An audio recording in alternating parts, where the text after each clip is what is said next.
Hello, it's the third program of our hopeful Atlas of Solidarity, and after Germany and South Africa, we're now on the other side of the sea, the other part of the Aegean, our friends, neighbors, and for us, brothers and sisters. And it's a great pleasure to find a similar brotherhood of solidarity, other side of the Sea of Aegean. And so we're with Christos from Athens, from the School of Solidarity. Thanks a lot, Christos, again, and we're impatient to hear your experience. Thanks a lot for your kind invitation. And since you mentioned it, I'm very glad. We are very glad to talk with brothers and sisters from our beloved neighbors in Turkey. Yeah, thanks a lot. In fact, that's very nice that you mentioned that. That you brought that word of peace, because you know, when I visited your place 2 years ago. I think it was exactly 2 years ago. Yes. I was away from Turkey for almost 2 years, and I couldn't come back to Turkey because it was kind of an exile. But when I went to Athens and when I saw your place, I really felt that I was home. So it's really nice to have that feeling of, of peace with between peoples. Yeah, so to talk about your place, I will briefly introduce, because it was very exciting to see that experience, because in Turkey, we and other people are usually always working to found some spaces of solidarity, especially we are a country like Greece of migration, of immigration. And it is not always easy to establish connection between peoples, establish a connection which is really helpful or meaningful for their lives. So it was the Mezopotamia School of Solidarity really meant something to the people who were benefiting from it, who were using it. It was really useful, and it was really something which struck me a lot, because people were coming together, they were sharing their times. It's working like a time bank, can we say it? Yes. And people share their knowledge and their abilities, what they have in them to share with others, and they receive other services from them. And exactly. It is, what was it, €5 per year, the fee? So it was really nice to see that people were going there and bringing their experiences and sharing, and then receiving something for this. So now, thank you for your kind introduction. And before I start telling you a few things on the information that you mentioned and you introduced, let me give you in brief the picture here in Greece, which is not so positive and optimistic, having to do with initiatives like ours. In other words, I want you to, the people who will probably watch this interview, to get the picture that solidarity movements and social organizations blossom here in Greece, in Athens, or all over the country, because the state is very helpful to this, or there are these possibilities. Let me tell you that we are a country, the people of which have been facing a financial crisis for many years, and this is not a contributory factor to make these things happen. This means that there is not actually the space for people to do utopian things, and to have the space and the freedom and the possibility to construct, to create. The political environment is not very helpful, especially nowadays. we have actually a neoliberal government. All we are trying to do from since 2011 and 12 is to respond to the needs of the people in a transformative way, which means we are trying to create a political frame, not in terms of a specific ideology or not in collaboration with any political party, but we are trying to show other ways of covering our needs, and at the same time create social bonds, political creation, reaction towards the policies imposed which are against our needs, information to the people, to increase space and knowledge towards anything that worries our local and in general our society. So after this, I could tell you, I could give you some information having to do with our solidarity school. Mesopotamia is a social movement here in Moschato. Moschato is a region, is a small city outside Piraeus. Mesopotamia in Greek means between two rivers. And that has this geographical connection to the Middle East, as you know. Now, here in Moschato, we are in the middle of two local rivers. So the people who started this initiative thought that that would be a successful name for us. So that's why it is called Mesopotamia. So it has nothing to do with the Middle East, despite the fact that since we have many immigrants from there, we have been trying to respond to the immigrants' needs anyway. So probably there is a kind of a political connection to the name. Now, since we started from the very beginning, let me tell you that this initiative started in 2003, when the situation here in the country was very what it is now. This period was close to the Olympics, to 2004 Olympics, which has been a very, very, you know, a very problematic situation for us, because the state overloaned, there are questions on why some facilities were created, for what reason, and with what cost, has been one of the most important factors of the problem, the financial problem that we have been facing from since 2010. But at the same time, it was a moment of this false prosperity that we all had to celebrate back then. So this was a different country. Let me tell you that this was a period, I think a very sick period. And I'm really glad that we have overcome this period, despite the fact that we have different problems now. Because it was actually a nationalist period, a period of a very big corruption of the two political parties that have ruled the country for since 1974, after the fall of the Greek dictatorship. So that was a time in 2003 when this initiative was created, and they managed to implement things which were very pioneering for the standards of that time, which means an assembly of people, of local people mostly, that would be involved in local issues, environmental issues probably. Back then it was the privatization of the coastal area here in Moschato that we were against. They were against the Olympics. And let me tell you that 99.9% of the Greek voters were in favor and very proud of the Olympics back then.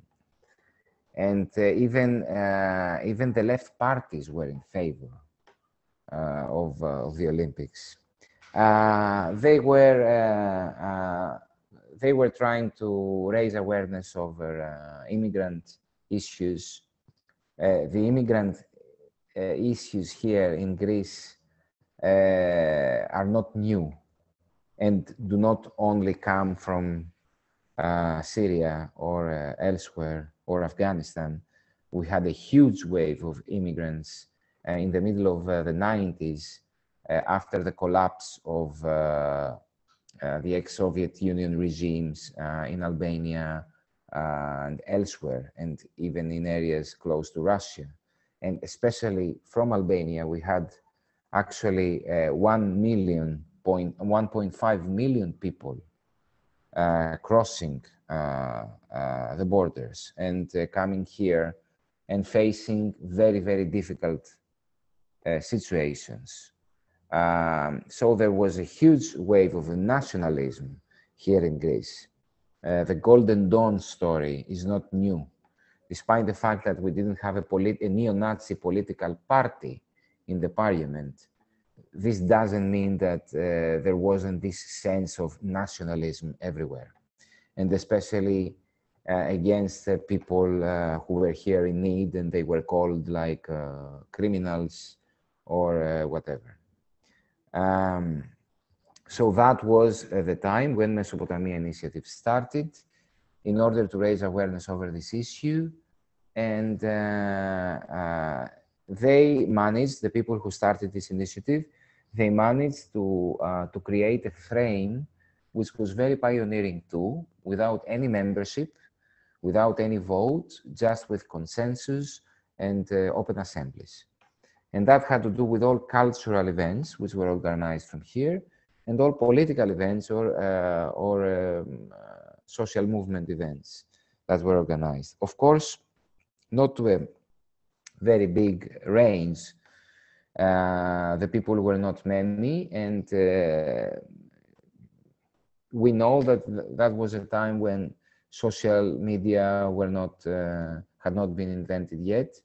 So it was a local movement which started in 2003, and in 2011 actually, after the beginning of all this Greek crisis, this movement, along with other movements, was transformed into a solidarity movement without changing the way it functioned, which means without changing the open assembly, possibility, or without changing membership, or without changing any of the political ideas which have to do with the place, pro-immigrant, against racism, participation of the people, better democracy, local issues, environmental issues, art issues, bring art to the public, etc. That was a time when fresh people, let's say, came to the assembly, having the notion of all this movement taking place in Syntagma Square, elsewhere. We had something similar to Taksim movement back in 2011. Not very similar, but there are some similarities, because it was a political movement which wanted to react towards political corruption, and they wanted to reinvent democracy from the beginning. So we understood that there was the beginning of another political narration here, which had to do with the essence of democracy, not with demands having to do with the state and transforms having to do with you know, the legislation of things, etc. It had to do with another democracy. And then, back then, there were these terms of participation, of openness, of networking, a reinvention of democracy, actually. This experience was brought to some movements which already existed, and of course, they gave the boost for others to be created. So these notions, these new political notions, were coupled with the history here of Mesopotamia, which was very, very similar to them. And this is very unique, because the new things that we were thinking about in Syntagma Square were found here in a local assembly, which functioned in this way without any voting, with open assemblies, with networking, without any specific connection to any political party. When some people, new people came here, including me, we started by constructing this time bank network. You know what a time bank means. It is the exchange of service without the interference of money, not in a way which is very, strict, not in a balanced way. I have to tell you that these motivations, when they are not, close to the real needs of the people, can be very easily turn into neoliberal experiments. For instance, if you create a time bank and get all, get whatever happens in markets, and put them in a time bank network just without money, this means nothing. For instance, if I exchange service with you, and this exchange is based on how the market functions, I get 10 euros per hour as a teacher, you get 20 euros per hour as a cultural center owner. This means that I provide you a service which corresponds to 10 euros. And this is very wrong, because people have to understand that they must exchange without expecting a direct, a direct response to the one they are giving their service. And at the same time, it's not a matter of quantity. Sometimes it's a matter of quality, it's a matter of other balances. So we started this Solidarity Time Bank network, and out of this, since we had started doing some classes here in Mesopotamia Place, in the first place, we were calling them the classes of Time Bank. There was not a school. At this point, I have to tell you in very brief that one of the first things which were affected, negatively affected here, out of the Greek crisis which emerged in 2010, when the state went bankrupt and they had to get loans by the IMF, as you know, all the story, I think you know it. One of the first things negatively affected was these extra private classes that every family does here in Greece. We have a public school system. The 99% of the children attend public schools, but the same children need additional classes in order to get into the university with better possibilities, or to learn a foreign language, or to do a sport, or whatever. So these additional classes are covered by the private sector, mostly. Some of them, but not very serious ones. Some of them are covered by some municipalities, but the majority of them is covered by the private institutions. So when the Greek crisis emerged, one of the first things that the middle-aged people understood was that they could not cover the cost of these classes.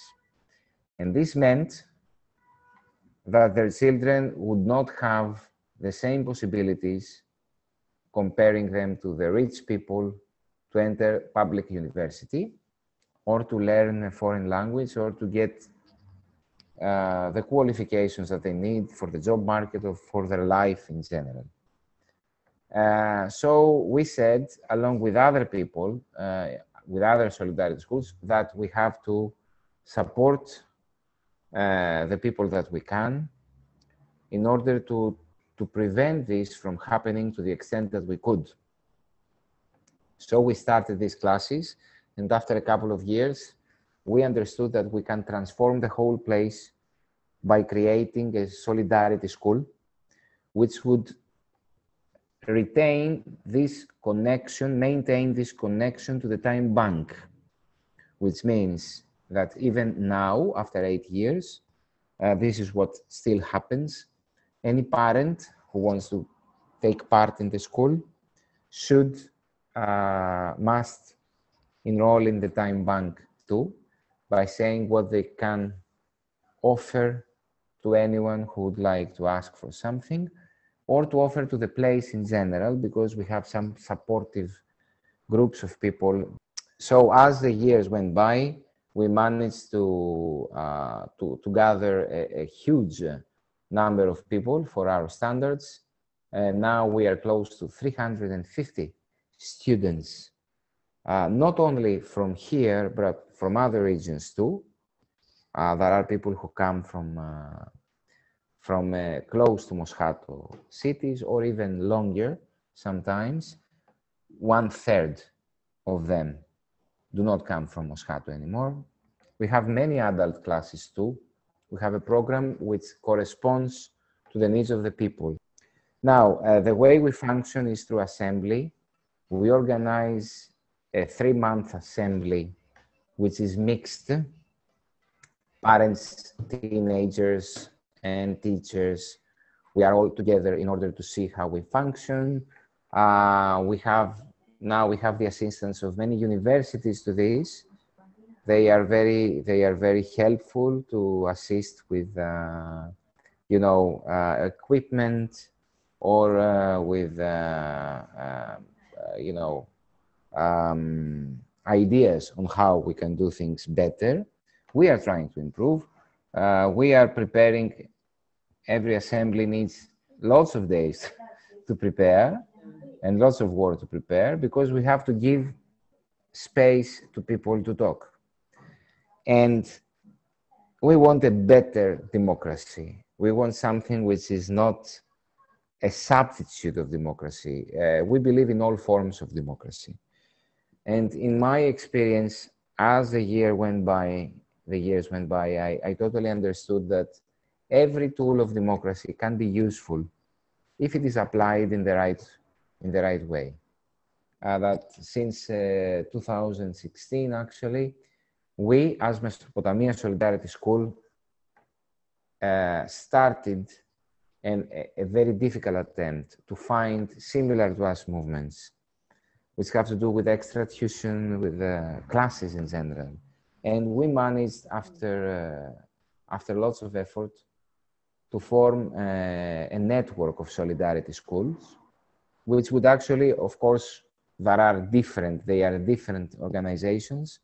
They are different, sometimes people in different regions, but we have managed to collaborate and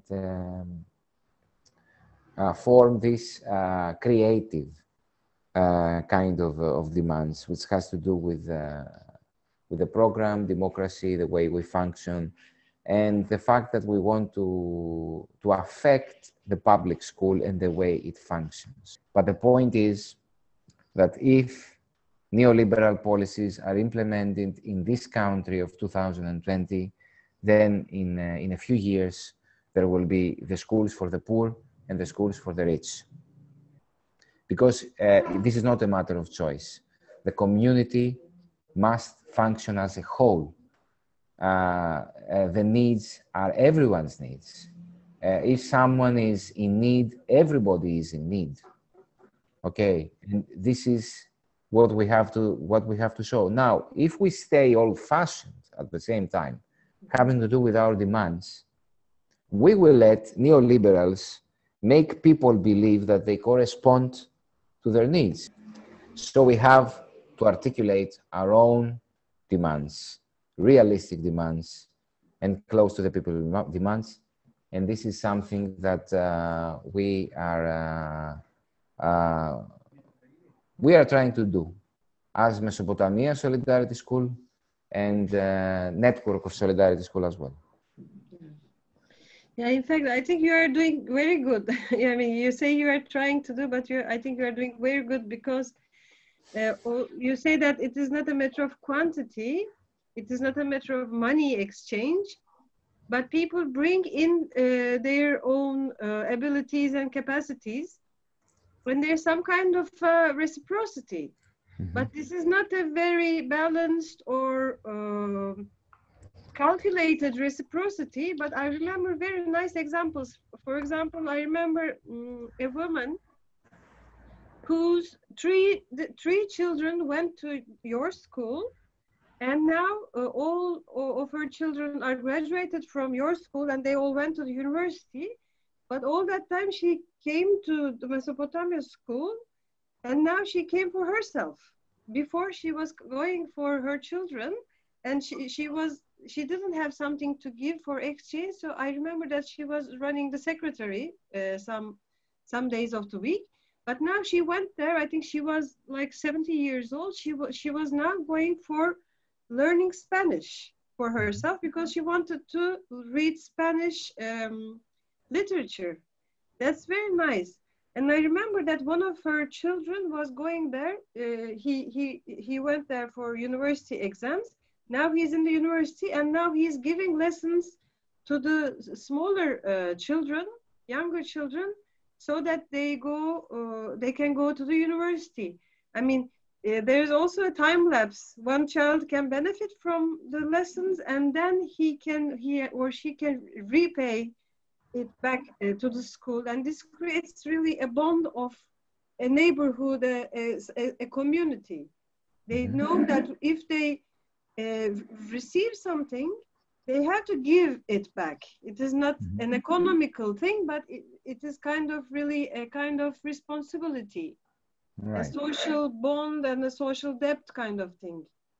You're saying things much better than I am. No, oh, thank you. So you must be the one interviewed, probably, for us. Okay, yes, and let me tell you that another dimension worth mentioning, I think, is these things take time, that it's not the theory that can be implemented. We have no theory. We are not a project, actually. We are something which moves to the direction that I tried to explain to you. Talking about you know, exchanging and giving back, as you said. I think that you said it very successfully. Let me tell you that there was once a time that I made use of the Time Bank network. It was about 2 or 3 years ago. And then I said to myself, okay, that I have to, I was trying to restore the place where I lived, because I had moved from where I lived, and I got back to my father's house, which was not ready yet. So I had to start doing things there, and I started, and then I spent a few thousands of euros over the years, and then I realized that I couldn't afford it anymore, and that was, I think, 3-4 years ago. And then I said to myself, okay, let's make use of the Time Bank. And okay, the people, of course, came, helped me, and I finished the house where I live now, which is very nice. The work was very nice, and it was made with joy, and it was made with top professionalism.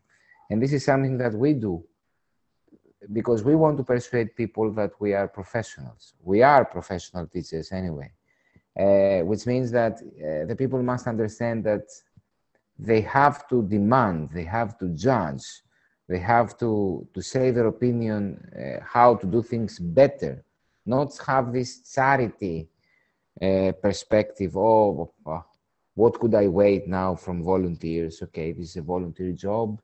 I'm satisfied with anything. No, our community must provide things better than the private sector does, and we do it. We actually do it in terms of the classes, at least. So when the people came and helped me to finish the job in the place where I lived, I realized that in numbers, that would have cost, let's say, I don't remember, 7,000-8,000 euros. So if I compare this amount of money to what I have offered in terms of classes, of course, this amount of money is much less.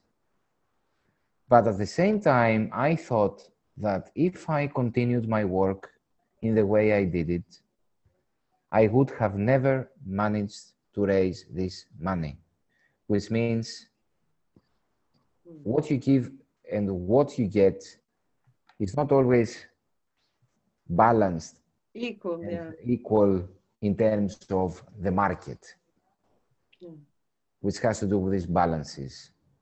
I got something that I needed, and they got something that they needed, no matter how much this cost in the market today. Okay, so this is something that the people must understand, that these balances actually are imaginary, are imposed, that we don't need them to some extent. No, that was a great experience, Christos. Thanks for and telling all the stories. Okay. I mean, how you start from one point, and then you get to beyond what you have thought at the beginning. So that's why we call this solidarity, this hope, is like agriculture. I mean, like this. So we are planting seeds, and they become different flowers, different trees, and different trees. Exactly. That's great. Thanks for sharing all that experience. Thank you, and I'm at your disposal with anything. I told you beforehand. There are many interesting stories in Athens, in Greece, and there are many people that will give you this psychological boost that we all need, the brothers and sisters of solidarity here. Thanks a lot. Thank you a lot. See you, and good luck. And